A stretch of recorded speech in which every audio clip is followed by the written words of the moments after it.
Ladies and gentlemen, please welcome the chairman of the J Street Board of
Ladies and gentlemen, please take your seats. Our program will begin momentarily.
Ladies and gentlemen, please take your seats. Our program will begin momentarily.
Ladies and gentlemen, please take your seats. Our program will begin immediately.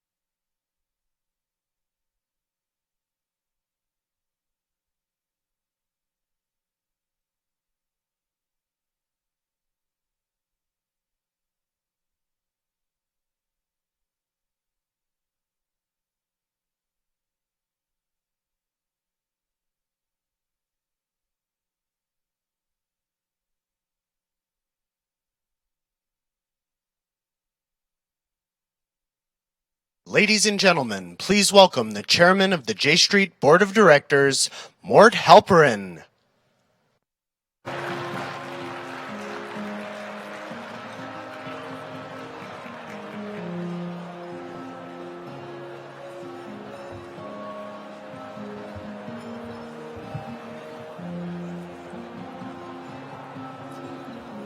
Good evening. I'm Ward Halperin. I'm the chair of the board of J Street, and it is my great honor to welcome you to this national gala. I need to begin with an apology for the fact that we're starting 20 minutes late. It's what happens when you lose control of the Congress. Both houses scheduled votes at exactly the same time at the time when our two speakers were supposed to be here, but they now are here and will be able to move ahead with the program. Tonight caps our 6th and largest ever national conference, with over 3,500 people in attendance over the last 3 days. It has been a tremendous testament to the growing strength of the pro-Israel, pro-peace movement, and to the appetite in our community for a powerful advocacy voice to represent Jewish values. We are gathered, as you all know, at an extraordinarily perilous moment for our country, for Israel, and indeed for the entire world. I've lived and worked in Washington for a very long time, and I've seen my share of upheaval, concern, and uncertainty. But I have never seen an administration with such disdain for our Constitution, for our democratic norms, and for our values.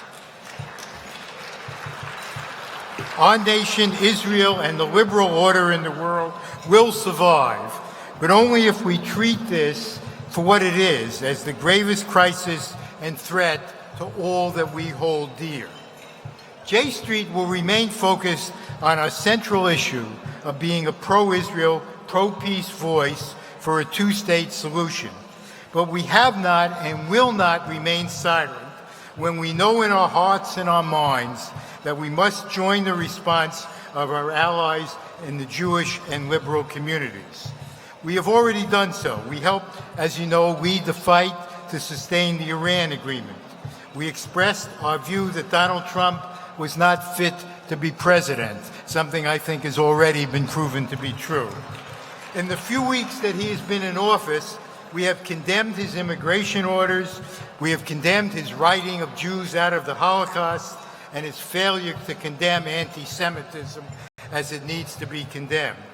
There will, I fear, be many other occasions on which we will feel compelled to engage beyond our efforts to promote two states for two people. In recent years, as you know, the American and Israeli government have agreed, at least rhetorically, that the two-state solution was necessary and was the only possible way for the survival of Israel as a democratic and Jewish state. Now the Trump administration has thrown this commitment into doubt. The president has nominated an ambassador to Israel who is a supporter of the settlement movement and has expressed equal disdain for two states and for J Street. We take some comfort from his willingness to walk away from his extreme views at his confirmation hearing, but we remain convinced that his confirmation is not in the best interests of the United States or of Israel. Those of you who will be on the Hill tomorrow will be asked to speak to your senators and urge them to oppose his nomination. Along with others, we urge the administration not to move the American embassy to Jerusalem. From my compulsively optimistic perspective, I declare this battle won. We are also pushing the administration to disavow Mr. Trump's assertion that he would support one state or two states or maybe three states or perhaps others, depending on what the parties want. The cabinet has become very practiced at walking back what the president says, and I think this fight for support of two states is far from over. A small minority of American Jews have welcomed the convergence of the settlement movement and the Trump administration, but the vast majority worry for Israel's future and the future of the people we love if Israel heads for a one-state nightmare. We are proud that our community has a political home and a political voice in J Street. We have built a powerful movement committed to fighting for our values and goals, and are proud to be able to work with a Congress that has more pro-peace, pro-Israel members than ever before. We have just begun to fight. Standing with all of you, we will continue to work for two states, for two people, and for our Jewish and democratic values. Tonight we will hear from several inspiring leaders who have done much to help us move in this direction. It is now my honor to introduce one of them. Our next speaker is known to all of you as an inspiring model of political leadership in our country. Throughout his career in public service and during his time in the Senate, Senator Tim Kaine has been a passionate and articulate voice for a principled foreign policy and effective diplomacy. As a leading member of the Foreign Relations and Armed Services Committee, he has shown again and again his tremendous grasp of the challenges facing the United States and how to effectively influence the work of the Senate. No one in the Congress is, in fact, more knowledgeable about the nuances of the Israeli-Palestinian conflict or more committed to bringing it to a peaceful end. J Street will always be immensely grateful to Senator Kaine for his leadership of the nuclear negotiations and the congressional review, where he helped to rally Senate support for President Obama and our diplomats. When the senator joined Senator Clinton as her running mate on the campaign trail last year, millions of Americans were able to see what those of us in the pro-peace, pro-Israel movement have known for years, that there are few more people more impressive and dedicated to the service of our country than Tim Kaine. At J Street, we are glad to count the Senator as among our best friends, and I am delighted and honored now to welcome him to address this J Street Gala. Thank you.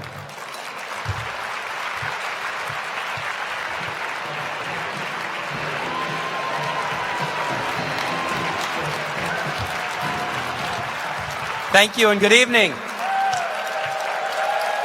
Thank you, J Street. What a great turnout.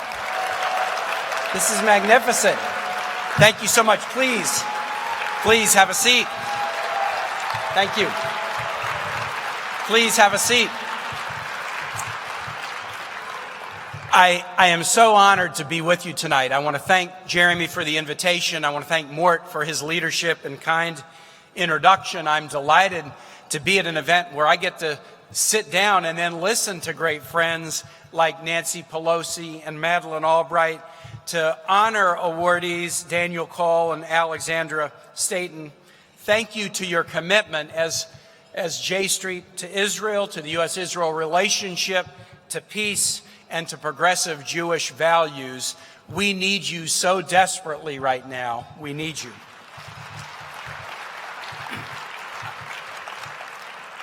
I'm an Irish Catholic that is deeply committed to the U.S.-Israel relationship. I grew up in Kansas City, where politics was Harry Truman, who was still living and working at the Truman Library, and you could go as a school group and sometimes actually see him. I cut my teeth in a political climate where to be a Truman Democrat was a wonderful thing, and Harry Truman, of all of his life accomplishments, put right near at the very top of the list the fact that he had overruled the living person he most admired, George Marshall, Secretary of State, to support the recognition of the State of Israel immediately. And what a powerful moment 70 years ago this year. I am between 82 and 90% Irish, but I've been to Israel more than I've been to Ireland. I am a devout Roman Catholic, but I've been to the Western Wall more than I've been to the Vatican. In fact, I was only at the Vatican for the first time last week. And I have been a strong supporter of the U.S.-Israel relationship as a member of the Senate Foreign Relations Committee, proud to work with J Street on so many important issues, from our memorandum of understanding reached during the Obama administration to support Israel's security, to a nuclear deal that would take off the table for the foreseeable future an Iranian nuclear weapons program that would jeopardize Israel, the United States, and other nations. We have so many speakers, I just want to be brief. President Trump, in his news conference a couple weeks ago, might have thrown U.S. policy up in the air. Since 1947, the U.S. policy has been very clear, along with the UN mandate, that there would be two states in what had formerly been Western Palestine, a Jewish state of Israel and an Arab state. There would be two states. And that has been uniform. We'll hear from one of the great architects of the more recent U.S. expression of support for that policy, Madeleine Albright, with the Oslo Accords in 1993 and 1995. And so I know that many were very surprised at President Trump's comments. Mort referred to them in the press conference the other week. A lot of editorializing about whether this is a fundamental change in the direction of U.S. policy. But I want to quote his precise words and just talk about them for a second. Precisely what President Trump said was this: I'm looking at two states and one state, and I like the one both parties like, close quote. Both parties like. I had the opportunity to ask the nominee to be ambassador to Israel, David Friedman, about those precise words. And I basically said, the U.S. can support something that both parties, Israel and Palestine, like, but we cannot support something that neither party or one party doesn't like. Would you agree with me? And he said, yes, I agree with you. And then I said, okay, fine, let's talk about two-state solution. Could you foresee any two-state solution that Israel would accept if they were not recognized and guaranteed the ability to live peacefully with a neighbor? He said, no, Israel would not accept that. And I said, so the U.S. couldn't support it either, right? And he said, absolutely. And I said, let's now talk about one state.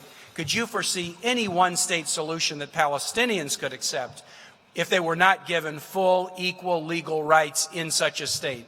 And these were David Friedman's words. And David Friedman's politics are very different than mine. He said, no, the Palestinians would never accept that. It would be, quote, an untenable and immoral construct, close quote, to expect any people to accept second-class status in a nation where they were citizens or residents. That is David Friedman's testimony. And so I said then to David Friedman, if it would be untenable and immoral, then it would never be a policy that the U.S. could accept. And he agreed.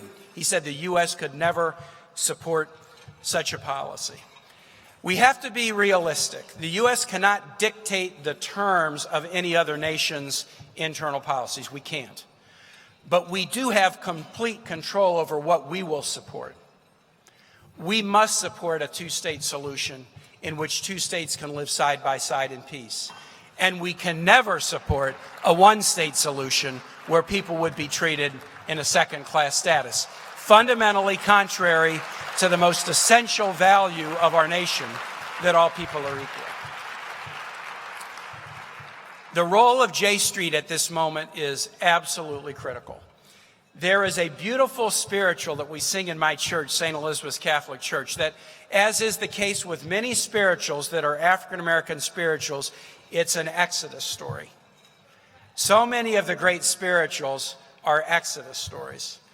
And a song that we sing in my church, and I won't sing it for you, I don't want to drive the audience away, but a song that we sing in my church is, keep your lamps trimmed and burning. Keep your lamps trimmed and burning. Keep your lamps trimmed and burning. The time is drawing nigh. It's about preparation. Even when we don't know when the time will be. It might be tomorrow or it might be years from now when the opportunity to advance and get over the disappointments of stasis in the peace process. We don't know when the time will be. But we are instructed to keep our lamps trimmed and burning and have the confidence that that time will arrive. That's what J Street does. You are the upholders of the fundamental vision of Harry Truman and others from 1947 to today. You uphold it in a way that no one else does in this country. And you uphold it with momentary disappointments, but with an ultimate sense of optimism and confidence, because if the thing is right, the time eventually will be right. And two states for two people living in peace is right. And you need to uphold that, and I will look forward to doing that with you. The last thing I'll say is this. As we keep our lamps trimmed and burning and hope alive for a peace process, there's more that we need to do because of the perilous times we live in.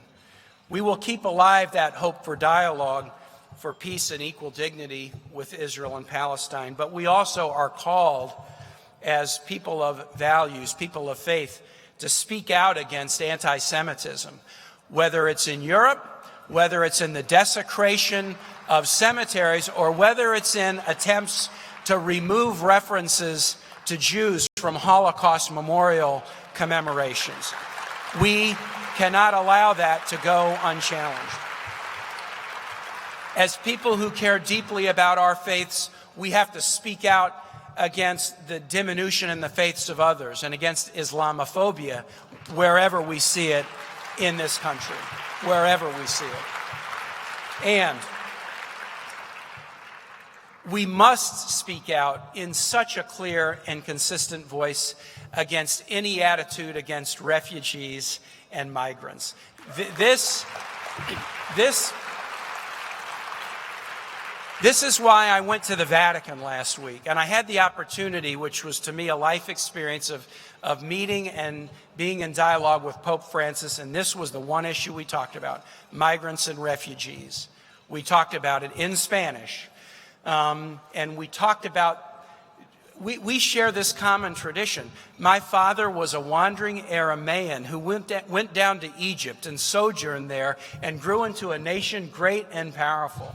There shall be one law for the resident and the alien alike. How many references in the scriptures of our great religions are about the obligation that we have on our shoulders to be welcoming to those who are refugees, and certainly not to kick people when they are down, but when they are down is when they need us, and we must stand up and be for them. That's the test that we are living in right now. And it is not a test we can fail. In fact, it's not a test where we can allow small violations of our traditions of tolerance to go unnoticed or unchecked on the theory that, well, you know, maybe it won't happen tomorrow, or maybe they'll learn, or maybe they'll get over it. No, when we see violations of the tolerance and respect and dignity principle, it is on the shoulders of each one of us to immediately and forcefully stand and say that is not who we are as individuals, and that is not who we are as a nation. And that is something you do very, very well. So, for the opportunity that I have to serve, I was disappointed in the outcome in November, but things happen for a reason, and the only piece of the reason I figured out is that I'm supposed to be in the Senate, standing up with you for the values that make this nation great.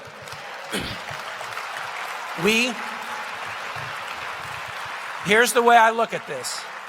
We have brought our constitutional democracy in for the 230-year checkup, and we're seeing whether the systems still work.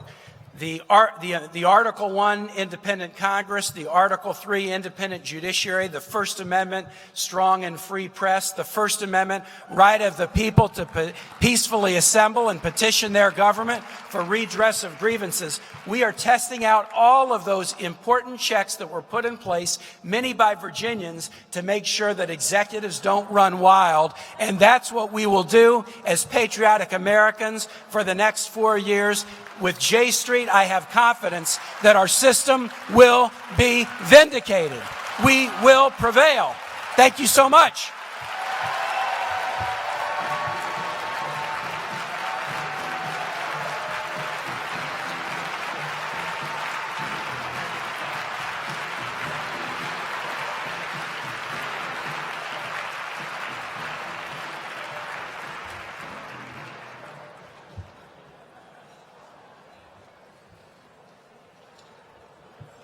House Democratic leader Nancy Pelosi is known to all of you as an inspiring and tireless face working on behalf of all Americans.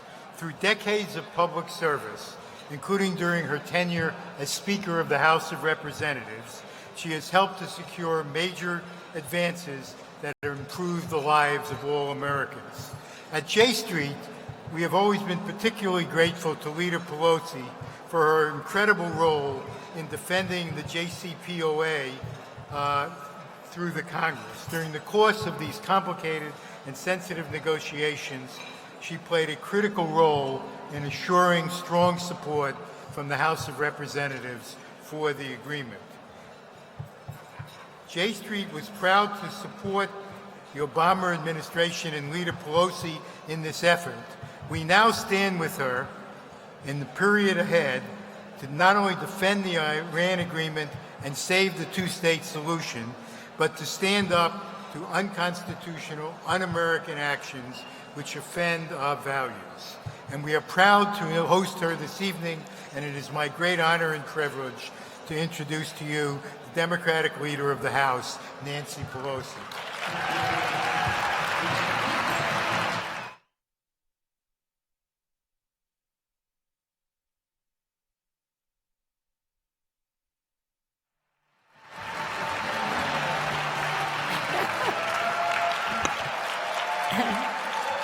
Good evening, everyone.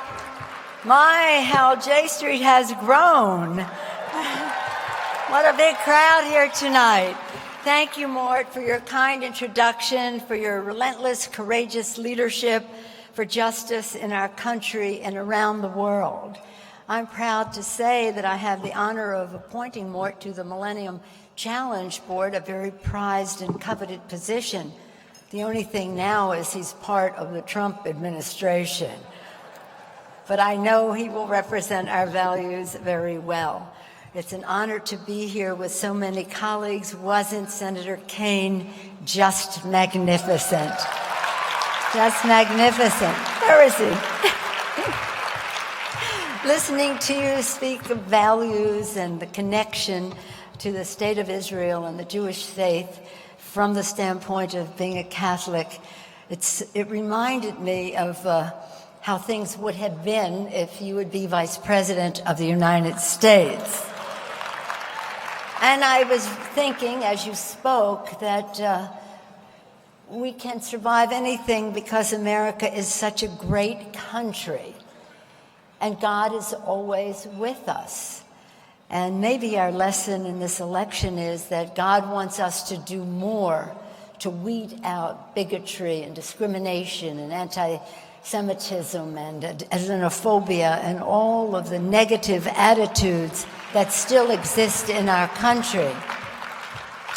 Today, there were, 20-some attacks on JCCs or schools. Today, 16 attacks. Just today, 16 alone, JCC or schools. How could that be? How could that be? We have important work to do, and J Street is doing that great work. It's an honor to be here with so many colleagues. I know Jan Chakowski and David Price, so important in the Iran agreement. Carolyn Maloney, a new member, Ruben Cohen from Nevada is here. My colleague, Peter Welsh, will be making awards tonight. And of course, it's an honor to be here with Senator Kaine. And I know we're all thrilled to be here with the first woman Secretary of State, Madeleine Albright. Be hearing from her later. Oh, I see Dan Kildee here as well. Dan Kildee. Oh, I know they're members of Congress, if you want to stand up, and I will acknowledge you as I see you. Jerry Nadler. Who's there? Thank you for being here.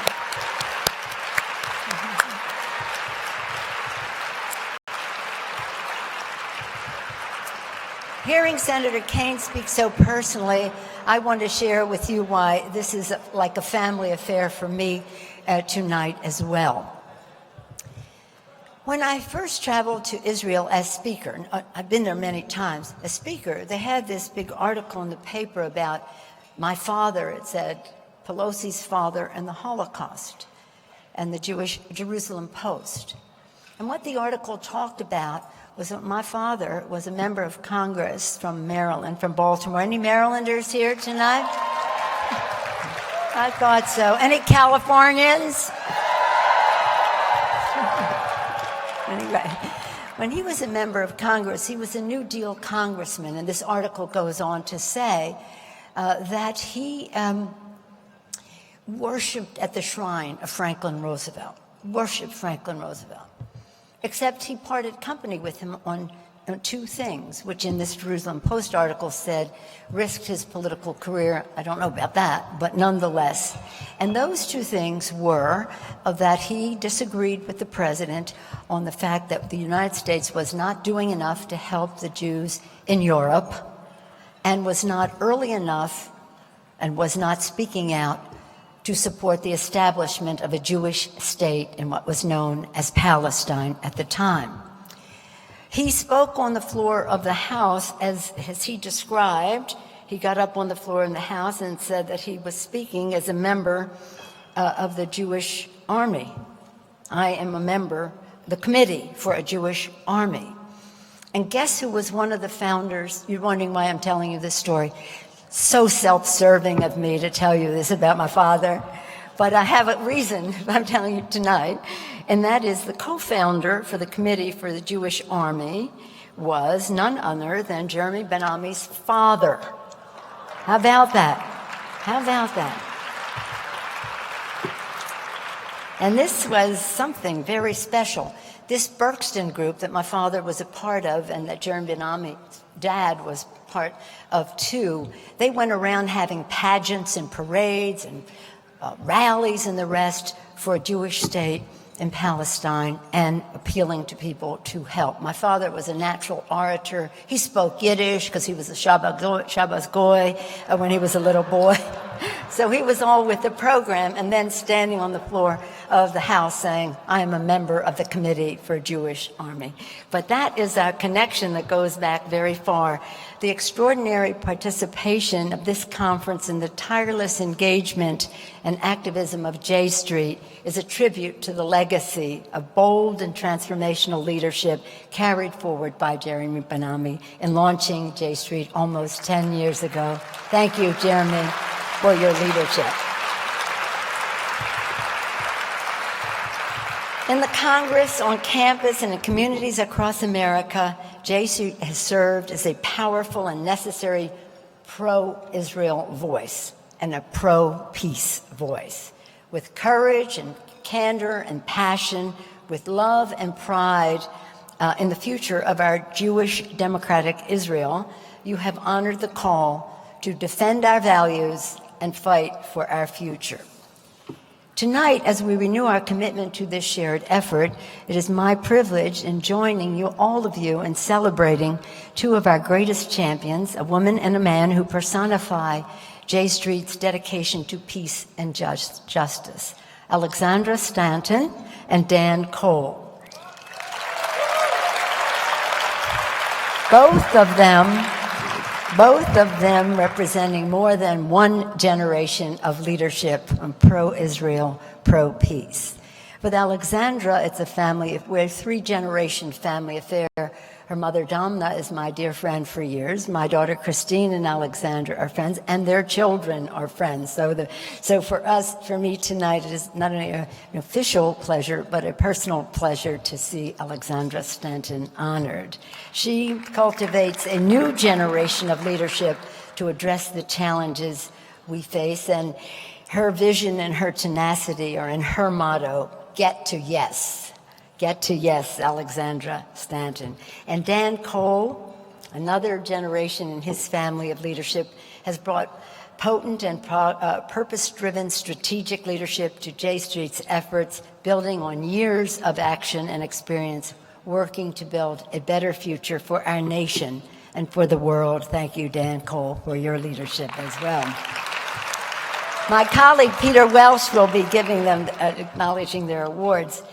And imagine, they're getting J Street's well-deserved honor, J Street's Peace and Justice Award.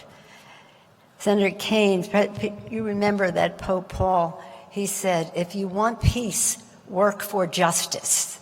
They're getting the Peace and Justice Award. They've worked for both. How wonderful.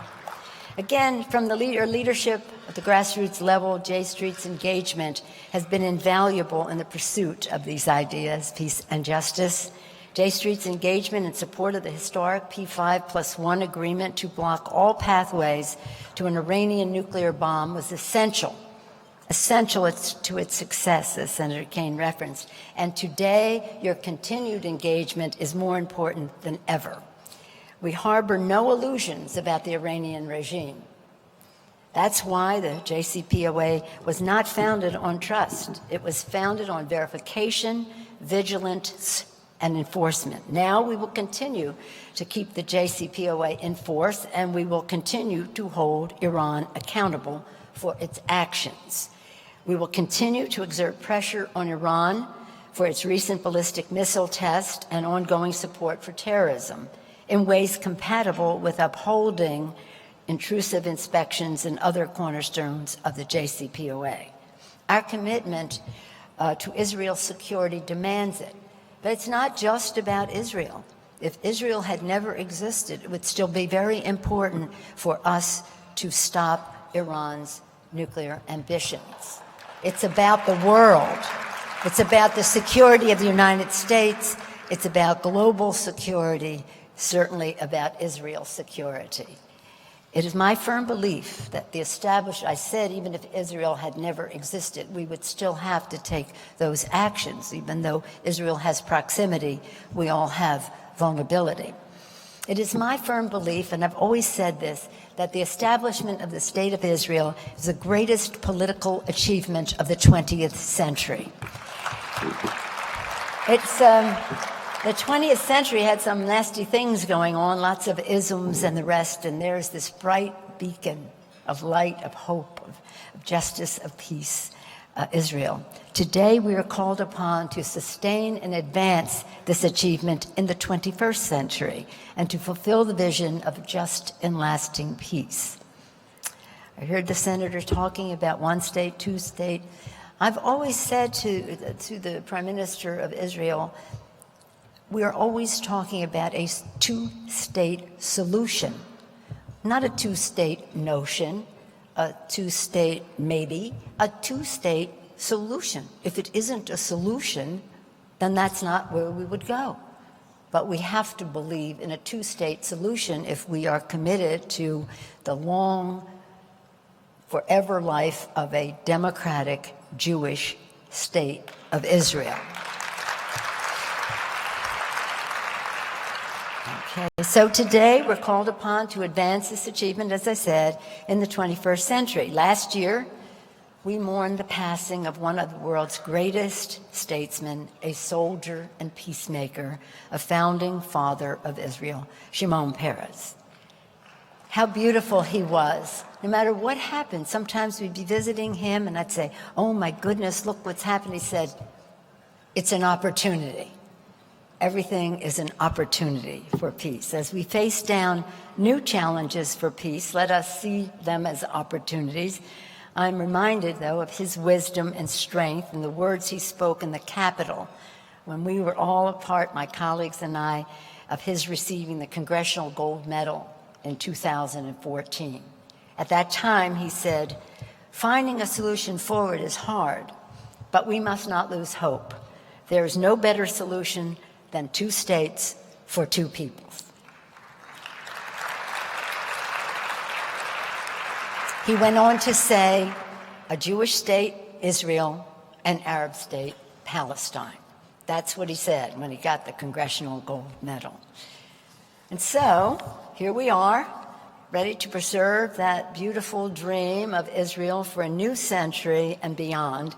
We must continue pursuit of this goal. There is no other way to continue Israel's proud character, Jewish and democratic. This is the Israel we know and love. As friends, allies, and advocates for Israel, that is the future we must continue to champion. Together, we will ensure that the unbreakable friendship between the United States and Israel is forever a friendship dedicated to peace, to justice, and to a future of success for all. Thank you, J Street, and thank you for leading the charge for the pro-Israel, pro-peace community. God bless you all, and God bless America. Thank you.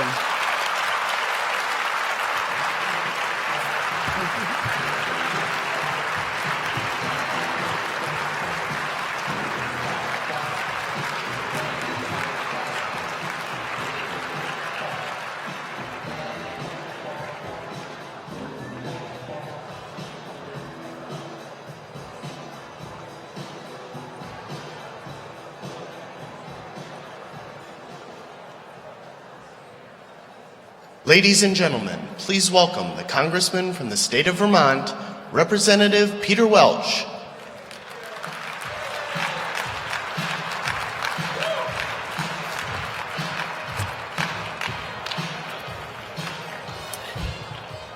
I don't want to interrupt the music. It is absolutely wonderful to be here. I'm excited to be with my friends at J Street, but I'm so excited to be here introducing my good friends Alexandra Stanton and Dan Kohl. Let's hear it for them. You know, I'm going to say a couple of things about them, a couple of things about J Street, and a couple of things about our future. I got to know Alexandra and Dan on one of the J Street trips to Israel and the West Bank that we took in May of 2015. And the exhausting part of that trip was not the dawn to dusk schedule. It was keeping up with the energy and the intellect of Alexandra and Dan. And I observed, by the way, firsthand the truth in the maxim that if you want to get something done, ask a very busy person. Alexandra and Dan are busy, not in the way we are here in Congress, walking around in circles, talking past each other, substituting talking for doing. They're busy as in like productive. They're busy as in like moving forward. They're busy as in facing challenges directly, collaboratively, and effectively. Alexandra Stanton, as you know, lives in Manhattan with her husband Sam and their children Roman and Andre. She's CEO of Empire Global Ventures, having established operations in China, India, and Turkey. She serves now as President Obama's appointee to the Kennedy Center Board of Trustees. And I think her proudest engagement is vice chair of J Street. Dan Kohl lives in Bethesda with his wife Stacy and their children Samantha, Benjamin, and Adam. He worked as a senior staff member for J Street from 2009 to 2012. He's a veteran political fundraiser for the campaigns of Hillary Clinton, Barack Obama, and John Kerry. And he currently serves as senior advisor with Baker Hostetler's Government Practice Group. Alexandra and Dan are wildly different in style. I observed this on our 6 days together in Israel, but they're absolutely unified in their commitment to J Street and their commitment to J Street's vision of a secure, democratic, Jewish state. And they have been a huge part of J Street's growing influence in Congress. And by the way, this is really pretty amazing what you all have accomplished. Since 2008, you've increased your turnout at this event by 700%. You've increased your budget by 600%. And that's been expensive for a lot of you, and thank you. And you've increased your congressional endorsements from 41 then to 124 today. And that's in an environment of enormous conflict. Thank you, J Street. But what's so important about that is not the numbers, it's the increasing influence in Congress and with the American Jewish community on debates of existential importance to Israel's future as a democratic Jewish state. It's J Street who's standing up constantly for the commitment to the necessity of a two-state solution. It's been J Street that was critical in the passage of the Iran nuclear agreement. And it's been J Street that is constantly speaking out about the peril of settlement expansions in the West Bank and East Jerusalem to the efforts of peacemakers on both sides, Palestinians and Israelis. And I know right now I speak for every single one of my congressional colleagues in thanking Alexandra and Dan and J Street for making the debate in Washington about these incredibly important issues as robust here as it is in Tel Aviv. Thank you, J Street. I mentioned, by the way, that Alexandra and Dan are different in style. That's what's called an understatement. When Alexandra heads your way, you know one thing. It's time to surrender. She's a force of nature. You know, her arguments are persuasive and the outcome is inevitable. You will say yes or else. Alexandra gets things done. When Dan approaches you, it's quietly. You're really not quite sure how it happened, but you suddenly find yourself in a very interesting conversation, very pleasant. And then you start to think, how did I come up with such a really good idea? And then you find yourself agreeing to a slight understated suggestion by Dan about the next thing that you are going to do. Dan gets things done. But you know, lastly, I want to put this in a larger context of the times we're in. I want to thank Alexandra and Dan and the members of J Street for the work you're doing. It's inspired me, and it's inspired many of my colleagues, and I think it's inspired Americans who are looking for something to hold on to help us through these very tough times. There's no one knows more than the Jewish people that suffering is part of the human condition. And no one has suffered more than the Jewish people throughout their history. Most recently, from the absolute horror of the Holocaust, that for Jews is a vivid and daily memory. But a poem you're probably familiar with, To Be a Jew in the 20th Century, by Muriel Rukeyser, written in 1944 at the height of the horrors of the Holocaust, poses a choice that each of us must make in the face of suffering. Do we ignore it, or do we confront it? To be a Jew in the 20th century, Rukeyser wrote, is to be offered a gift. If you refuse, wishing to be invisible, you choose death of spirit. But if you accept and engage in life, Rukeyser says, the whole and fertile spirit as guarantee for every human freedom, suffering to be free, daring to live the impossible. Alexandra and Dan, thank you for daring to live the impossible.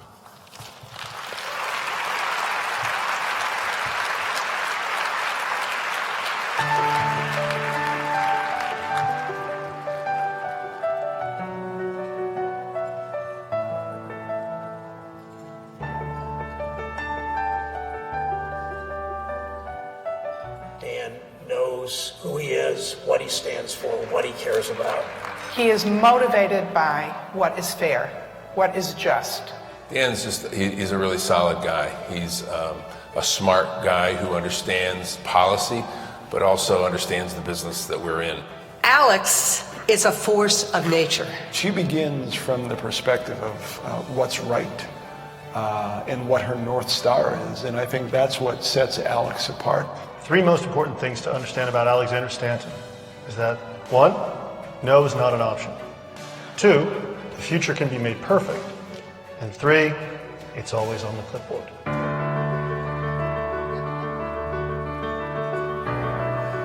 Alex is like no one I've ever met. She comes into the room, she fills up the room, she brings a passion to her life and a passion for Israel and a passion to J Street that's sort of unparalleled, and it's hard to tell her no. Alex knows how to get to yes.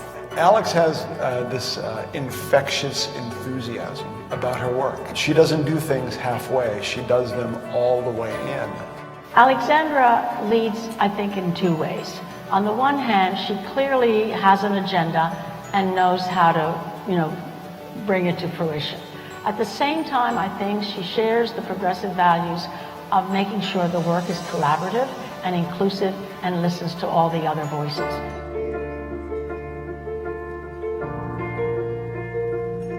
those are the two alliterative words that I would use to describe Dan Kohl, both a passionate supporter and a pragmatist. Dan understands that you start with trust and personal relationships, recognizing that without that trust and in almost all cases friendship, the discussion doesn't go as far. So he uses that as the foundation of his political outreach. There is a skill to navigating complicated political situations. You have to have common sense and feel it in your gut. We call it the kishkis. What should come out first? What argument should be used for this? And that's why he's so successful.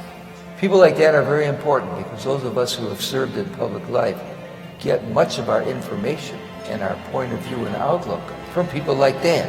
So when he talks about Israel, whether it be to a person in public life or with friends, it's immediately clear that this is a person who knows what he's talking about.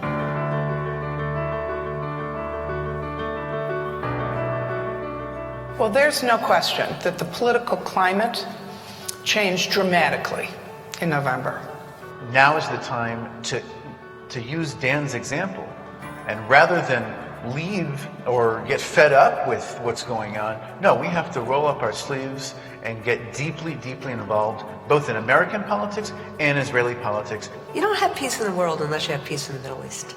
And ultimately, the only way you have peace in the Middle East is because of what J Street spends its time advocating.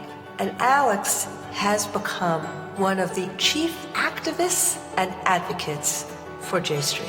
The reason that the two-state solution is so important to Alexandra is that she believes that all people are created equal and that it's important for the state of Israel to act on these beliefs, the ones that created the very state that it represents.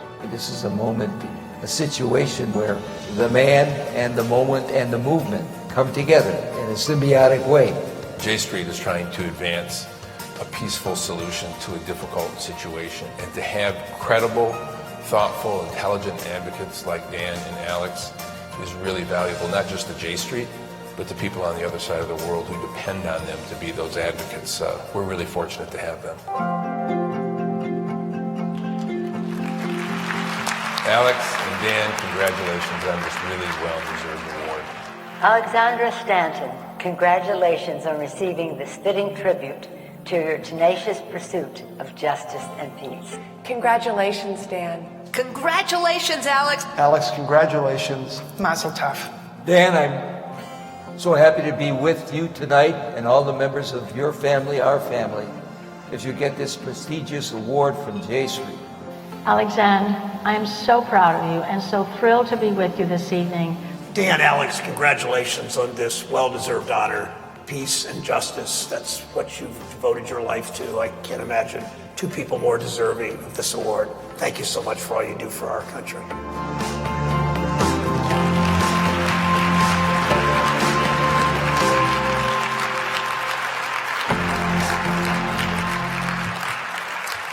Please join me in welcoming Alexandra Stanton and Dan Kohl. Thank you.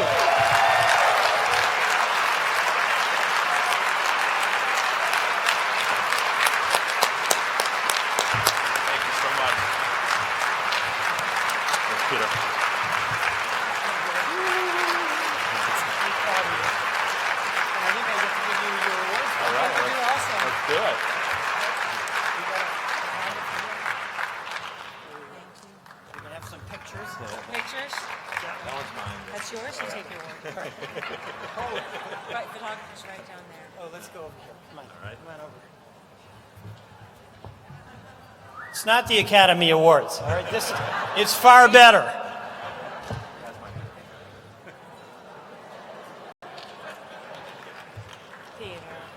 Those were such pretty words. And then we'll do one together. Yeah. Thank you, sir. Thanks, Henry. We do one together? Yeah. Let's do it. Let's do it.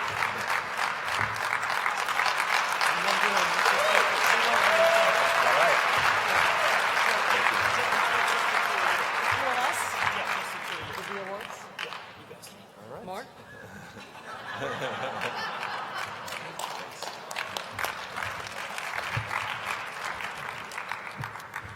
Wow. Well, thank you, Congressman, for those very nice words. Thank you, Leader Pelosi. Thank you to all my family members who traveled so far to be here tonight. Thank you to so many dear friends who are here for me. It means so much. And special thanks to my wonderful wife, Stacy, for doing so much. Thank you to my parents for being here. It's incredible sharing this together. And a shout out to J Street's phenomenal staff. Having been there, I know how much work goes into this. So hats off. And what an honor it is sharing this award with Alex, my friend, my board colleague, and literally and figuratively my fellow traveler to Israel. Almost 8 years ago to this day, though it seems like only yesterday, I was sitting with a small group in Milwaukee, meeting Jeremy for the first time, and hearing him talk about this startup organization that was raising so many eyebrows across the Jewish community. It also doesn't seem all that long ago that I first ventured to Israel on a family trip. It was 1978, shortly after my bar mitzvah. We toured the country. We visited a high school my grandparents, Max and Mary Kohl, had helped to establish in the Negev. And I also recall hearing the terms Judea and Samaria for the first time as we drove through the West Bank.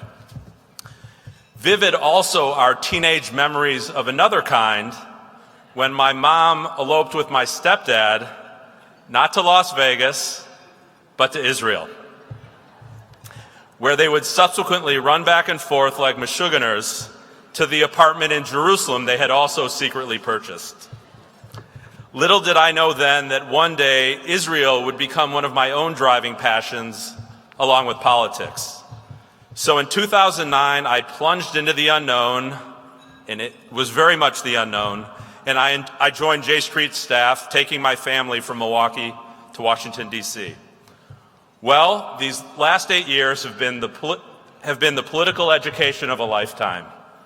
An education in friendship and solidarity, an education in movement building, and an education about the importance of never giving up and never giving in. Over that time, I've seen J Street mature into a sophisticated political operation and into an established fixture within the American Jewish landscape. With a lot of pride, I've watched young former colleagues, some fresh out of college, develop into seasoned political pros and Jewish leaders in their own right. Representing J Street in 2014, I had the memory of a lifetime being part of a small White House sit-down with two presidents for the ages, Barack Obama and the late Shimon Peres, and boy, don't we ever miss them both.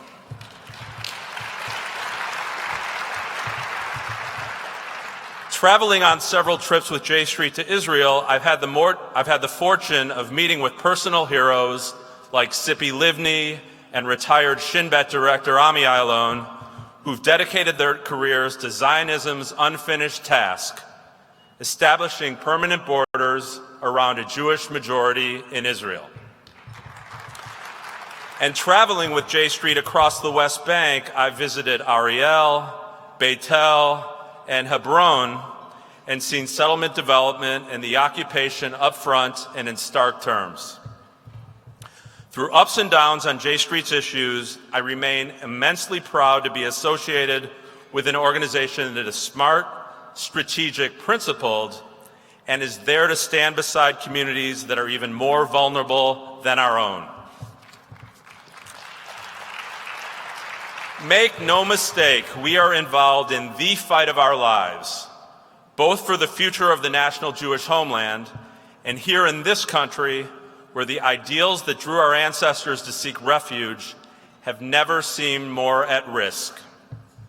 To rise to the challenge, to rise to the moment, we must recognize that democracy can never be taken for granted, and at a time of rising global anti-Semitism and xenophobia, we must confront the fact that the Zionist dream remains unfinished and incomplete.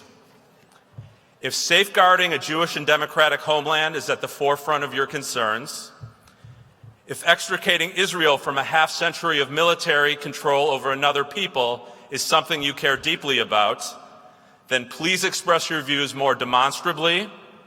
Please speak up with passion. Please consider getting more active with J Street.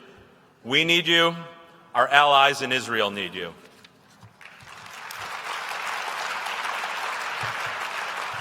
To the members of Congress sitting here, I'd encourage you to follow the lead of Peter Welch and travel with J Street to Israel and the West Bank to get an even deeper understanding of the Israeli-Palestinian conflict.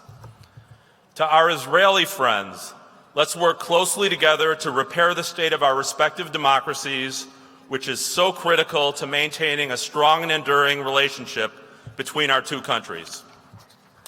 To my children, Samantha, Ben, and Adam, and to our fantastic J Street U leaders, don't walk away from Israel. Keep fighting for two states. Stand up for your values and stay politically engaged. To everyone here, we're in this fight together. We cannot give up. We must not give in. Thank you.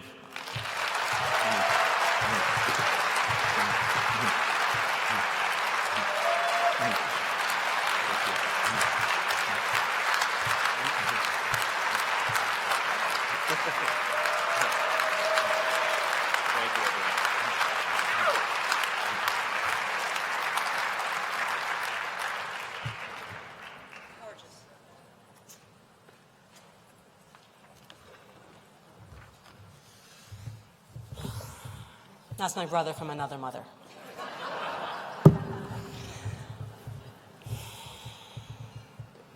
Just taking it all in. Ladies and gentlemen, thank you so much for this award. It's very moving for me to be up here looking out on all of you. I wish you could see what I see. I remember when this organization was run out of Jeremy's kitchen, and when the first cycle of the PAC, as Peter Welch referred to, yielded only 41 endorsees. And now it is truly humbling to look around and see such stalwarts for peace like the indefatigable Nancy Pelosi.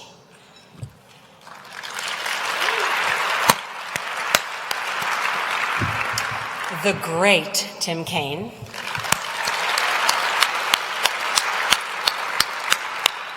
Extraordinary political organizers like Randy Weingarten. Visionary rabbis like Sharon Kleinbaum. And the dozens of senators and members, our champions on the Hill, who are with us tonight.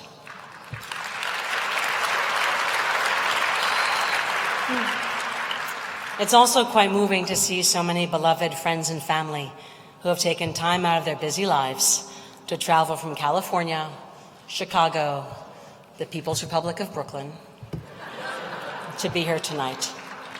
My mother is here, my Aunt Kate, and my amazing husband, Sam, my devoted and brilliant life partner of 17 years. I am so deeply, fiercely proud to be part of this amazing organization. I joined the board in the second month of J Street's existence because my parents taught me that America stands for something special, a country with the courage to say yes when history says no. My parents' stories demonstrate the values of America. My mother, Domna Kalamanopoulos Stanton, is an immigrant. She came to this country when she was 8 years old. She could not speak English. She became a tenured professor at the University of Michigan.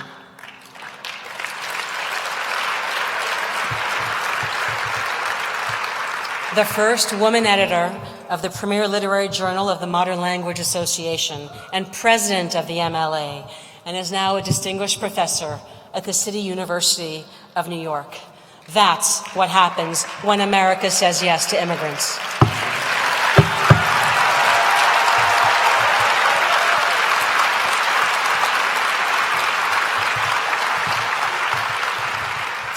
My father, Frank Sharfstein, was born in Williamsburg, Brooklyn, the son of a Jewish cigar salesman. He became a national fencing champion. When World War II began, he tried to enlist in the U.S. Navy, but because of his name, he was rejected twice on the false claim that he was 5 pounds overweight. After the second rejection, my father changed his name from Sharfstein to Stanton and walked back to the enlistment office. This time, the U.S. Navy said yes, and my dad became lieutenant commander of a destroyer fighting Hitler to keep our country safe.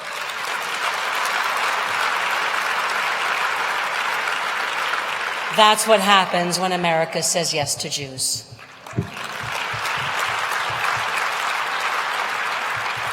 I'm here tonight because of them. My mother taught me that no wall is too high, then it cannot be climbed. My father taught me that when it's important, no is not an option. And they both taught me that turning no into a yes is the most powerful thing you can do. Friends, let me be clear. We face difficult times and dangerous leaders, and the governments of the U.S. and Israel are filled with men who say no. On International Holocaust Remembrance Day, the Trump administration said no to even mentioning Jews in the White House statement. President Trump said no to diplomacy when he called the Iran nuclear agreement, the most important nuclear pact in a generation, a terrible deal. President Trump and Prime Minister Netanyahu both said no to Israel's Jewish and democratic future when they refused to give clear support to the two-state solution.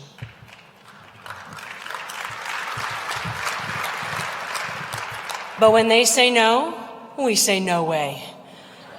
Ignoring the Jewish victims of the Holocaust? No way. Tearing up the Iran deal? No way. Undermining the two-state solution? No way. Friends, it's time for us to turn no into yes. It won't be easy and it won't be quick. Our opponents want walls on the southern border of the United States and through the center of Ramallah and Hebron. But at J Street, we don't build or celebrate walls, we overcome them.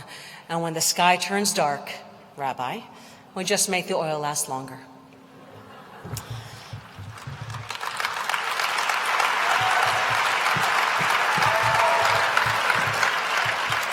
Building a wall is just another way of saying no, but never underestimate the power of saying yes.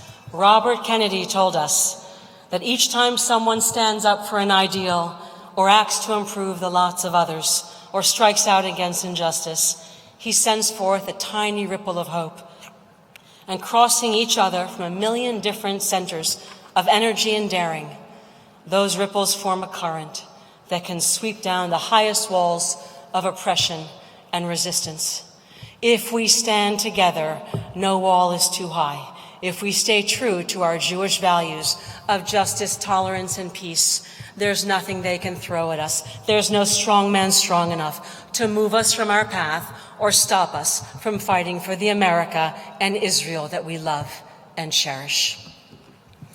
The long arc of American and Jewish history is on our side, and so are the majority of Americans, and as you know in this room, of American Jews. We are right, at times even righteous, and we have what we need to fight and to win.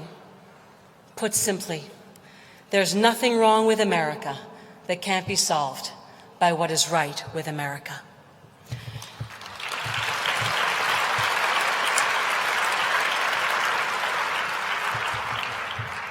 So, when you leave here tonight and you go home and they say yet another thing that you just can't stand, that is incomprehensibly dumb, that rocks you, that shakes you to your core, that renders you speechless at the ignorance and the racism and the xenophobia, try in those dark moments to remember this.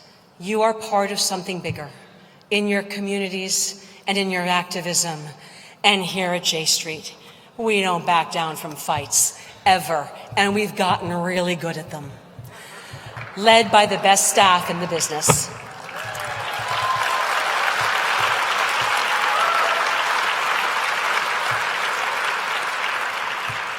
So know this, when they say no, we say no problem. This is our fight. This is our time. And there is nothing wrong with America that can't be solved by who is in this room. Thank you.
Ladies and gentlemen, please take your seats. Our program will resume shortly.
Ladies and gentlemen, please welcome J Street President Jeremy Ben-Ami.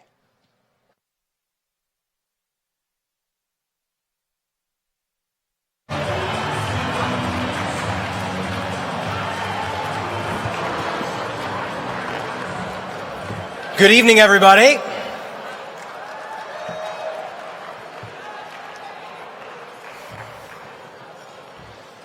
It's great to be here with so many wonderful friends. I'm Jeremy Ben-Ami, president of J Street.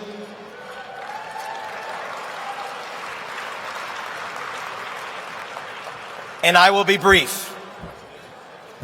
We're running a little late tonight because the House and the Senate had votes which delayed the start of our program, so I apologize. And you've had an opportunity to hear from a number of wonderful folks already. There's very little, in a sense, that I can add, but I do want to at least add my welcome to Mort's and my thanks to all those who made this weekend and this incredible evening possible. Some of you weren't able to be with us for the whole conference. You missed an amazing event. 3,500 people, 1,200 J Street U students. That's more than total attendance at our first conference. Pulling this off is an incredible feat, and none of this would be possible without the incredible J Street staff led by Courtney Rohrbach. I'd like to ask all the J Street staff to stand. Please join me in thanking them for the tremendous work that they do.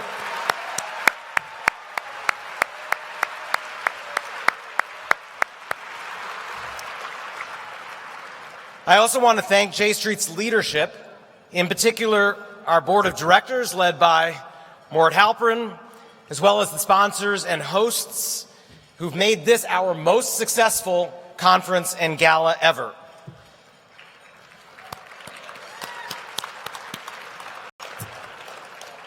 I want to thank the friends in the Senate and the House, many of whom just flew in from the 5 corners of the universe today from all the different trips they've been on. Some of whom have probably had to go home and go to sleep, but I see some still propping the eyelids open.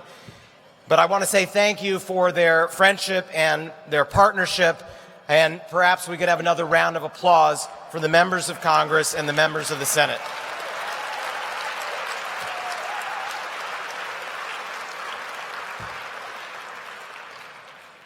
To Alex and to Dan. Woo! It has been an honor to work with both of you over these last 8 years. You bring amazing dedication and energy to our work. You make us stronger through your leadership. You make your families incredibly proud, and you make the world a better place because of what you do. So thank you both for all that you've done and will do. On opening night, I spoke of a sense of darkness that some of us sense looming. And I hope that over these last 2 days and tonight, you've had a sense of the light that we can bring to ease this darkness that we face. This is our moment to shine. This is our moment to fight. And as I said at our rally across the street from the White House, this is a time when we have to win. And I look forward to working with all of you on that in these coming years. My role here tonight is short. It's my great pleasure to introduce our closing program for the evening. Neither of our two special guests who are about to take the stage really needs an introduction to this room.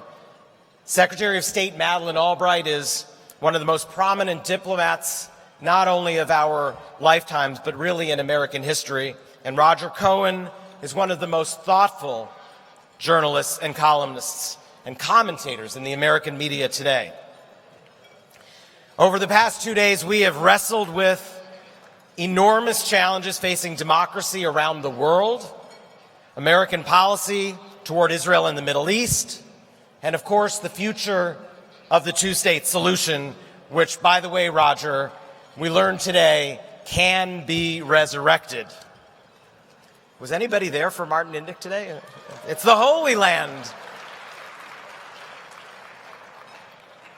I think we've defined some opportunities as well in this time of crisis, both for Israel and the United States, to forge new alignments, to address common challenges, and take advantage of opportunities with our allies in the Middle East.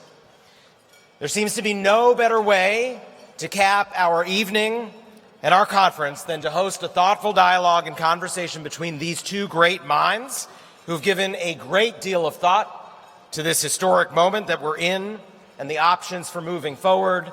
Please join me in welcoming Secretary of State Madeleine Albright and Roger Cohen.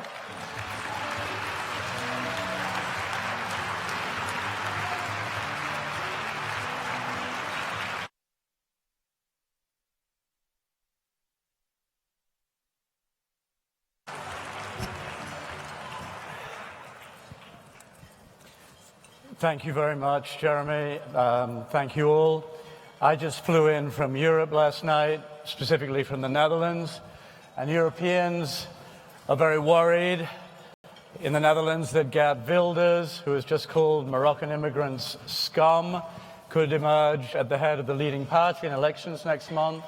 There's concern about Marine Le Pen in France, and everywhere there's great anxiety about the surge in bigotry, in nationalism, in intolerance, in the weird forces that took Britain out of the European Union. And I must say, coming here today, it has been so uplifting listening to this afternoon to all of you, especially the young, expressing their determination to overcome these forces. And I was put in mind of W.H. Auden's September 1939, where he speaks of the points of light emerging where the just exchange their messages. And this gathering is one large point of light. And speaking of points of light, I'm joined this evening by Madeleine Albright. There can be no greater advocate anywhere for our now threatened liberal world order and for the importance of the United States and US power in maintaining that order, stability, and peace. We were both in Munich together, Madeleine, And it was a pretty strange, almost surreal experience. We had Vice President Mike Pence saying how wonderful NATO is when the president has just said that NATO is obsolete. One felt among the Europeans that they weren't quite sure how to regard the United States. And this, for the first time, of course, whether to see America as friend or foe. And then we had that weirdness about last night in Sweden. What were your feelings at the Munich conference? Did this seem to be some kind of strange watershed? It's great to be here with you, Roger, and this incredible crowd. I'm delighted to be here and just have an opportunity, and I'll answer your question, but let me just say I kind of collect statements that people say to me, and I have a number of them. So, for instance, Ariana Huffington said to me, "I'm so glad you haven't had a facelift," to which it's difficult to answer. And more recently, I spoke to a large group, and a woman came up to me and said, "You were terrific, so clear for somebody your age." So my most recent encounter was with a man in Georgetown a week ago who got off his bicycle and came over and said to me, "Why would you speak to J Street?" And I kind of looked at him and I said, "Because I believe in everything that they do, and I agree with them, and I was honored to be asked to come and speak at J Street."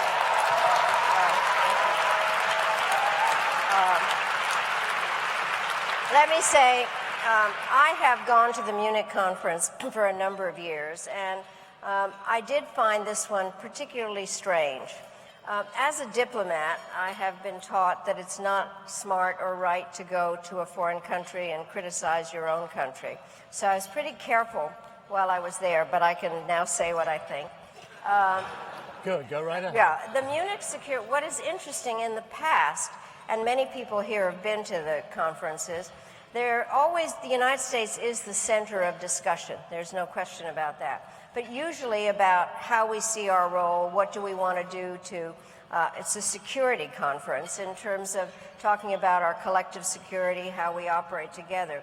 This time, I think there were many, many questions. And you spoke about Vice President Pence's and Secretary Mattis's statements, and they were strong statements.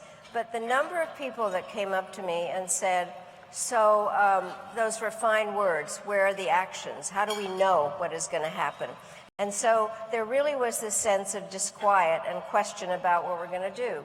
And then I found really disturbing the statements by Sergei Lavrov, the Russian foreign minister, by Zarif, the Iranian foreign minister, by the Turkish foreign minister, and the Chinese foreign minister, who all said, we are now in a post-Western world.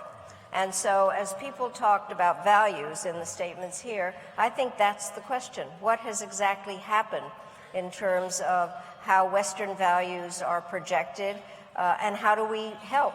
Do you take the president seriously when he says that he thinks it's a good thing that the EU, the European Union, is unraveling and that NATO's day is past? Do you think that's what he wants I'm trying to figure out whatever I take seriously that he says, but the bottom line is I do take him seriously when he makes it seem as if he wants the European Union to unravel. And the thing that makes me worry the most, it's exactly the same agenda that Vladimir Putin has. What do you make of his strange attraction to President Putin? I think that it is this kind of idea that the yesterday, or wherever the president just spoke, at the CPAC, when he says, I'm not a globalist, I'm just an American nationalist, I do think that he is attracted by the nationalism that Putin expresses, and the fact that Putin also thinks that the press is an enemy of the people, and really in an attraction for a strong leader. The president has said he's going to go ahead with the greatest military buildup in American history. He's just slashed the budget for the State Department. What do you think this military buildup is for? I think that it's hard to imagine beyond the fact of just showing how strong we are, because we do already have the best military in the world, and one that knows what its mandate is. And I think we all respect what the military does. What bothers me is why the budget has to be built up, but why does it have to be done at the expense of the State Department? We have, obviously we talk about soft power and hard power, but what is interesting is smart power, and that requires a role for the State Department. And when you decide, at least what we've heard today, is that 30% of the State Department budget is going to 30%. Which is kind of stunning, especially if I might say, the Defense Department's budget already is somewhere about $600 billion, and the State Department budget before cuts is around $50 billion, which has to pay for the programs and the diplomats and the buildings and our the role that we play in multilateral institutions. So it is undercutting America's diplomacy, which is an important tool of national security. Let me put this bluntly. Are you concerned that President Trump's going to take the United States into a war? I am concerned that something will happen by accident, because I don't think that he understands how one thing leads to another, and there are potential accidents. Certainly what is going on in the South China Sea. And then one of the things, frankly, out of the Munich Security Conference, I was sitting next to the Swedish defense minister at a dinner about cyber, and he turns to me and he says, I am truly worried about the fact that Russian planes are buzzing our planes and ships and flying without transponders. That could lead to an accident. And I think that that is a problem. And then just to continue the Swedish story. Yeah, the Swedish element was big in Munich. It was very big. Yeah. I was doing a program with Carl Bildt, the former Prime Minister and Foreign Minister, and we were introducing a film about the Russian participation in destroying a hospital in Aleppo. But Carl comes in and he's a little ruffled and everything. He says, I'm so sorry, I'm late, and I've had a terrible night. I've spent the whole night looking for the Swedish massacre and trying to figure out how to help people. And it wasn't reported in any of the Swedish newspapers. It was quite stunning. It was really great. But the part that I said, Roger, we were in Munich, and I am a Czechoslovak, and for somebody that was born in Czechoslovakia, being in Munich is not exactly simple. Because what happened is we got into World War II because the facts were alternative facts in terms of what was happening. And I think we've got to remember the importance of truth. And that's what could... Yeah, autocracies like it when the distinction between what's true and what's false gets blurred, because then people get disoriented and they look to a leader. And that's where one could get into trouble in a war. That's what happens. Very fast. Madeleine, you're the descendant of refugees from Europe. Your family saw what it's like when Europe goes up in flames. You're Jewish. What's it been like for you watching this onset of bigotry, of intolerance, of really transparent anti-Muslim policy, this really appalling ban on immigration from 7 mainly Muslim countries? I imagine this is something that far beyond your mind affects you very much in your heart and in the deepest part of you. Well, let me say, people have talked about their religious background. Mine is fairly complicated. I was raised a Catholic, became an Episcopalian, found out I was Jewish, and I have said I will go register as a Muslim if there is, in fact, a registry that comes up. But let me say the following thing. My family emigrated twice. We were refugees in England during the war, during the Blitz. My father was a Czechoslovak diplomat. And then we came to the United States in 1948. And Senator Kaine, my first president was Harry Truman. And we came on Armistice Day. And my father used to say on a regular basis that when we were in England and then came to the United States, he said that in the UK, people were very nice. They said, we're so sorry your country's been taken over by a terrible dictator. You're welcome here. What can we do to help you? And when are you going home? When we came to the United States, people said, we're so sorry, your country's been taken over by a terrible system. You're welcome here. What can we do to help you, and when will you become a citizen? And he said, that is what made America different from every country.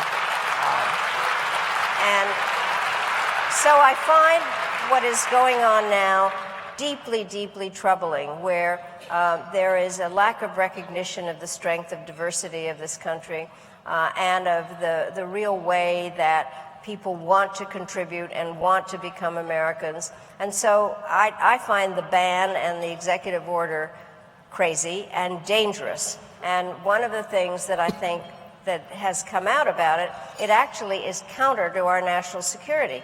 Because what it does is it's a wonderful gift to ISIL. It's part of their recruitment process. It's very difficult on our military that's in Iraq, who actually need to be helped there by the local forces. And then also, it is it's undercutting our capability of getting intelligence from the region. And so it is really ill thought out. Badly, on every level. From every single level, aside from being so completely discriminatory and anti-American. I noticed as I sit here that you're wearing two pins, a frog and a scorpion, I think. Yes. Now, why would that be?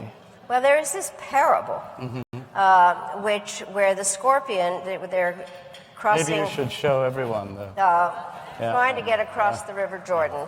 And the scorpion asks the frog for a ride, and the frog says fine, and then in the middle of the river the scorpion bites the frog and they're both sinking, and the frog says, why would you do that? And the answer is, because it's the Middle East. And so that is why the only answer is a two-state solution. Well, thank you for ushering us so smoothly into the Middle East. I was looking for a transition there. Of course, the Middle East has very much affected European politics and the politics of the alliance altogether over the last year and a half, as refugees from Syria and elsewhere have poured into Europe and have, in some cases, been scurrilously used by the rightist, populist, nationalist figures that we see emerging around the continent. As you look at the Middle East and as you look at the scale of the conflicts, concentrated in Syria but playing out in Yemen and elsewhere too, what do you feel about the possibility of trying to lessen the conflict, dampen this down? You wrote a paper in November with Stephen Hadley, which said, despite everything, we can envisage a better Middle East, but it seems very far-fetched right now. Well, we've decided, Steve and I, first of all, that a bipartisan foreign policy was actually a good idea. It means the other side has to play. But the bottom line is that we had felt that a lot of the issues in the Middle East had been dealt with fire drills or Band-Aids, and that there really needed to be a longer look at the Middle East, and that the crisis of the Middle East was coming out and affecting all of us, and that the Israeli-Palestinian issue had to be solved for its own sake, but it was not responsible for every problem that ever happened in the Middle East, which I think is a really important point, because the Israelis do get blamed for everything. So the bottom line is that I think that what we were talking about was there are very serious scars in terms of sectarian conflict. The struggle between the Iranians and the Saudis is epic. Very bitter. Very in Munich, bitter. It was very clear the hatred between Iran and Saudi Arabia right now Quite stunning. is visceral. And I think most Americans knew very little about Islam, but certainly differences between Sunni and Shia were not evident to anybody. Also that, frankly, it's hard to end the fighting until there really are political settlements, and that one has to respect the sovereignty of countries, and one has to respect borders, but also there have to be some approaches that find solutions. Of the country, Syria has obviously been turned into a killing ground, and the Russians have played a very large role in that, and the refugees are pouring out, and to some extent, to take what you said even beyond that, the refugees have been weaponized. They have turned into a disruption, that's why I say of the Middle East, from the Middle East, and they are being used to undermine or to look as though they are undermining the political systems in other countries. The question, used by President Putin. Used by President Putin. Yeah. And then used by the various right-wing Nazi-type or fascist-type parties in the rest of Europe. The tragedy is the human one, and I've been to the refugee camps. They are, I was just involved in many discussions on this, is we see it as an emergency. Unfortunately, it is a long-term problem and requires a very careful look in terms of what happens in the camps, how you make sure that the young people get an education so that they're not turned into those who just hate. And then see the refugees, and this is something that is a little hard to grasp at this point, but actually is an asset in countries because these are people that are entrepreneurial. They left and they have picked themselves up, and many of the countries in the Syrian professional class unbelievable. Left, yeah. So, but I do think that the issues are ones that are going to have to be dealt with. The thing that we came up with, the Middle East has been told what to do by outside powers for a long time. President Clinton read a lot, and he assigned books to us, and I was assigned. I don't think that's happening now. No. But a book a book? Yes, a tweet. A book. A tweet for a twit. You can get information in books. But I do think that the short version. I don't see any books in the Oval Office in all those photographs. I see gold drapes. Gold drapes. But no books. I have not seen any books. No. Of course, I haven't been there, so. But I You do. haven't? No. But I'll tell you what makes me so sad is I am a very grateful American. And Me too. I'm a naturalized American. I went through that ceremony. Same ceremony. And I want to be patriotic about my president. But it's tough right now. But what makes it not tough are people that are here, and I loved hearing about the young people. Yeah. I spent the weekend at my alma mater, Wellesley College, and there is a whole new generation of young people who do, in fact, want to be a part of a change and to help to create. Well, let's talk about that a minute. At the grassroots level, there are lots of, as you just heard, there are lots of people, young and not so young here, who want to get involved right now at the grassroots level to try to make a difference in the Middle East, and particularly on Israel-Palestine.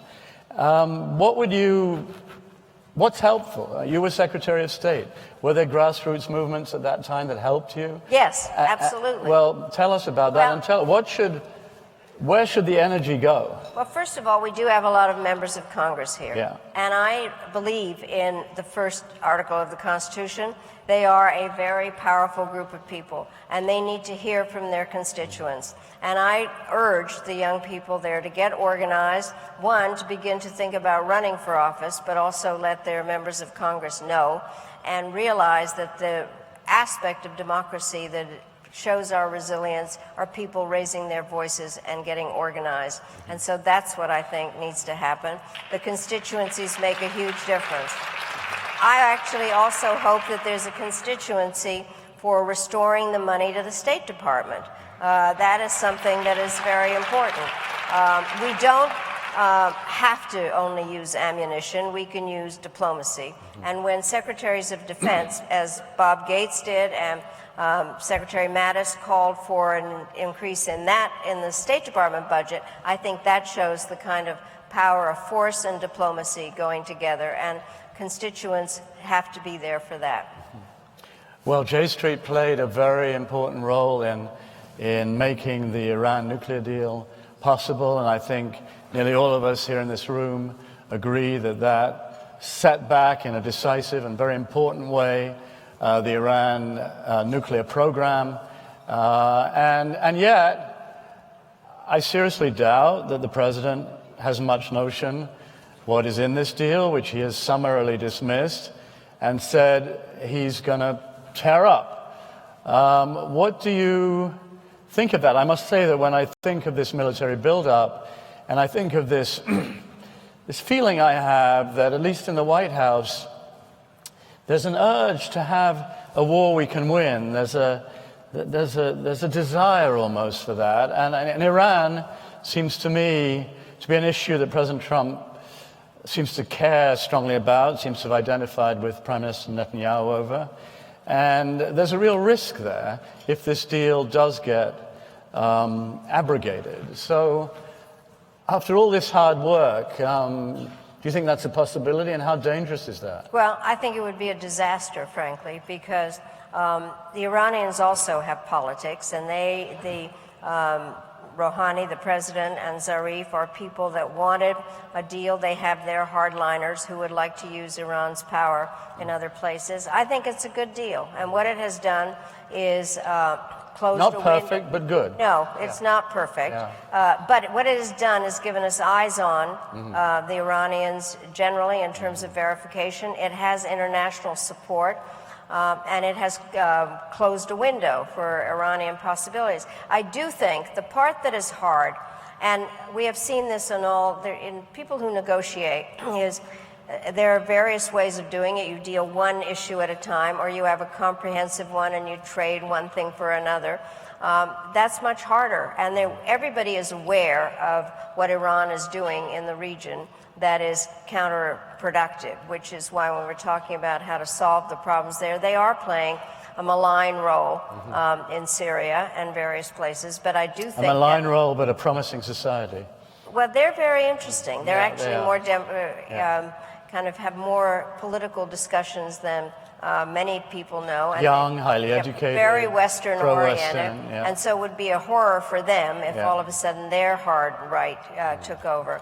But I do think that the deal itself needs to be kept, and it would give an excuse to the Iranian Revolutionary Guard to undermine things if we are the ones that then break the agreement. Besides, it is other countries that have negotiated it with us. Speaking of tough deals, the toughest of all is a peace between Israel and Palestine, creating two states living side by side in peace and security.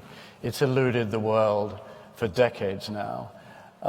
There's some talk that maybe at some point anyway, there could be some kind of outside-in, as it's called, process, whereby the Sunni states, like Egypt, like Saudi Arabia, that are alarmed, as Israel is, by Iran, could join together, possibly to put some pressure on the Palestinians, or at least create a wider scenario within which this eternally elusive deal could possibly be made.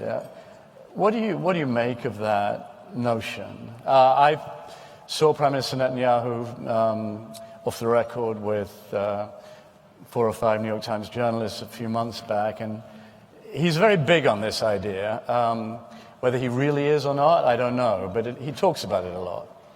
Well, first of all, nothing will happen if the parties themselves don't have the political will to do it. But I do think that there have been various times during this long process where having some outsiders there does not hurt. Secretary Baker at the Madrid conference, and then there had been an effort by some of the Arab countries, the Arab Initiative. I think the question is what they will offer. What I do find interesting is that all of a sudden, as a result of animosity over Iran and that the Israelis have legitimately, it has created a group of Arab countries that Israel has something in common with. But I think the question is, well, how would the issues be set up? What influence actually do the Arab countries now have over the Palestinians? Because they have played around. I mean, in a way, they have not paid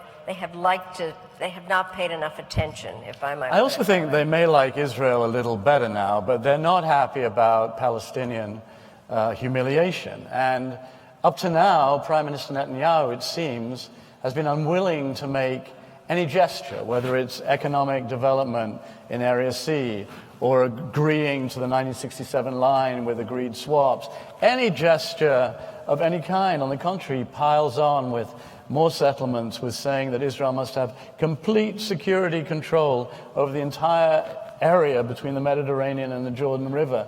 I mean, that doesn't pass the laugh test for a Palestinian state. So do you think the Prime Minister is ready to make the kind of gestures, whether it's stopping the expansion of settlements or doing something for the economic well-being of the Palestinians, that might incline these Sunni states to move from liking Israel a little better to actually helping in a concrete way to bring about this peace we all hope for? For my own dealings with Prime Minister Yeah, Netanyahu, what were they like? Not great, but he did a lot of pretending at the Y plantation talks. But I think the question is, and this is where this group makes such a difference, is Prime Minister Netanyahu does look at his own political situation. And I think, and you were talking about constituencies, I do think that there needs to be support for those in Israel that do in fact want to move the process, and so that he responds a lot to that and not just to the further right in his in this government. And I have been very encouraged in terms of talking with some Palestinian political figures who really would like to move if there was somebody to talk to, and encouraged by the Israelis, political people who also would like to. And the question is where there's a way to have some kind of talks that bring those together, that would be an inside out in some ways, that would be able to put some pressure. I'm always hopeful. Good. I'm trying to be hopeful. No, I've decided the following thing. I am moving on in age, and I refuse to spend the last years of my life being in a bad mood. And so,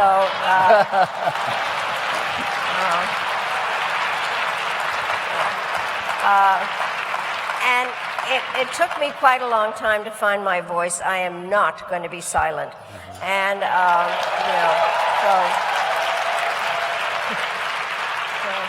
What kind of message does it send to Israelis and Palestinians when we nominate an ambassador who has said appalling things about J Street, who's been a strong supporter of the settlement movement, who is far, far, far to the right, and when the president just glibly talks about one state or two, what kind of message does that send? Isn't it a message that really sends a message that there's no way forward?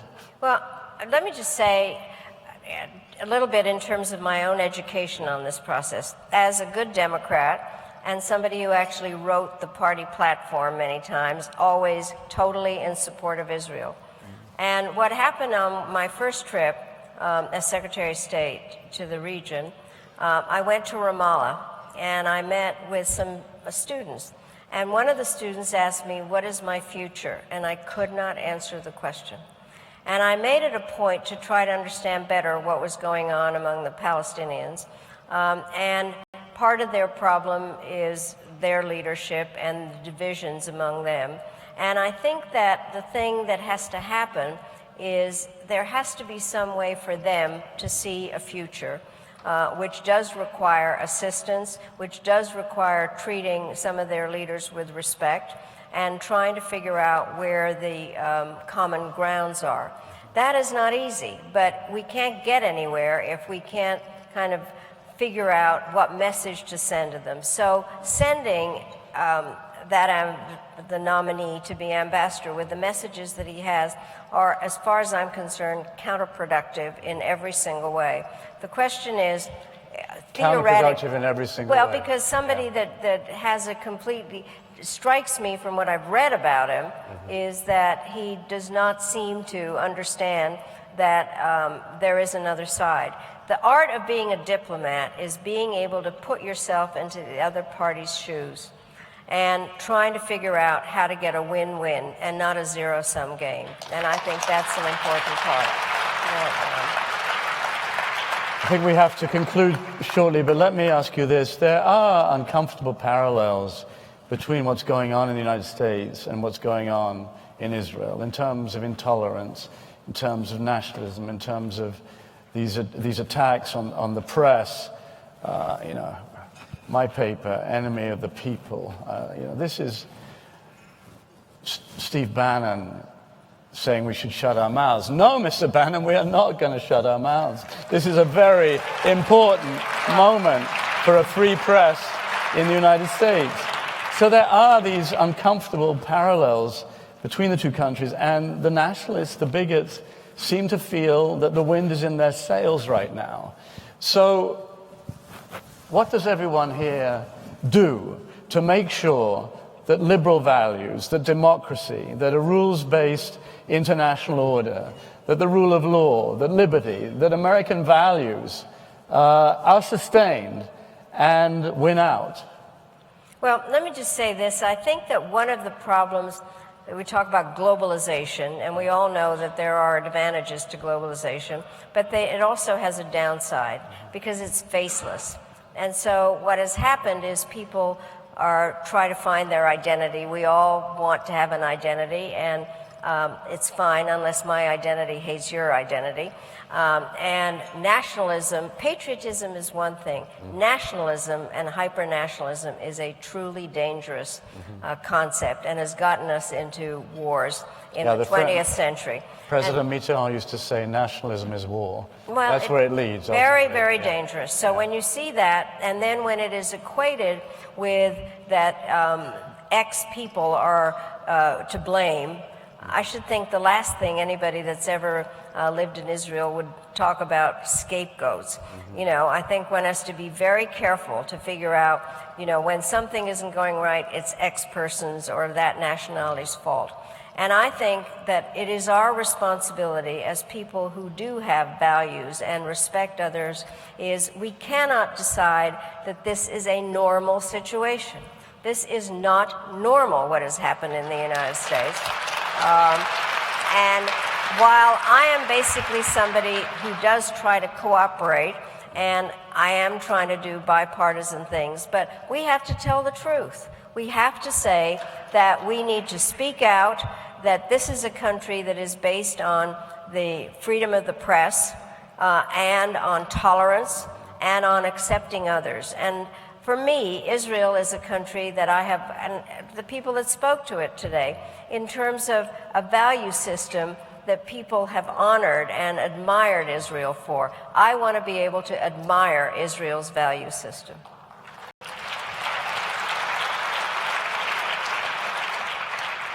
I thought it was interesting hearing Bernie Sanders today in a very deep speech, I thought, referring to 1948 and the hundreds of thousands of Palestinians who lost their home at that point. He didn't actually use the word Nakba, but it was about as close as I think I remember a politician in the United States coming to that.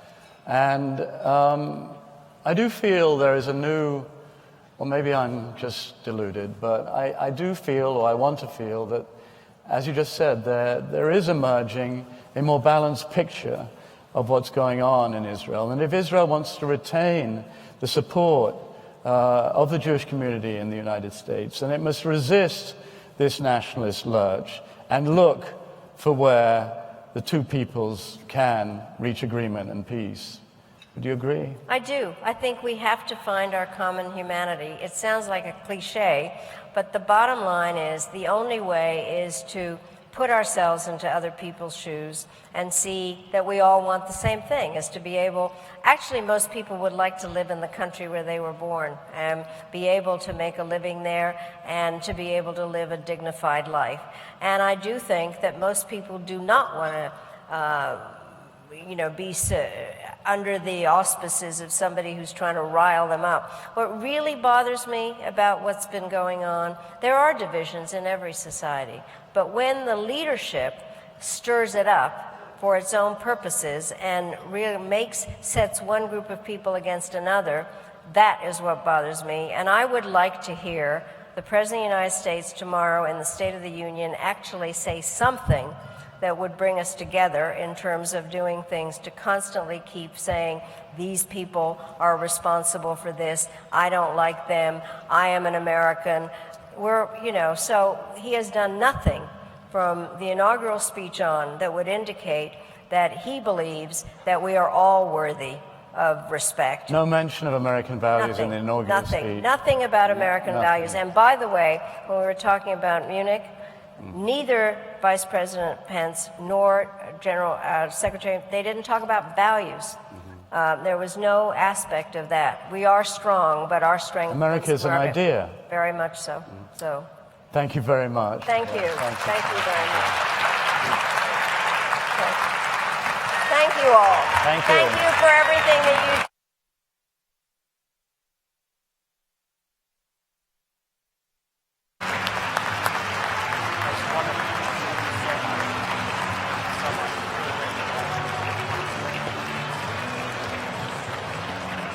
So thank you all very much for coming, and I wish you a good night and hope that we take this message from the Secretary and take it out into Washington and around the country. Good night, everybody.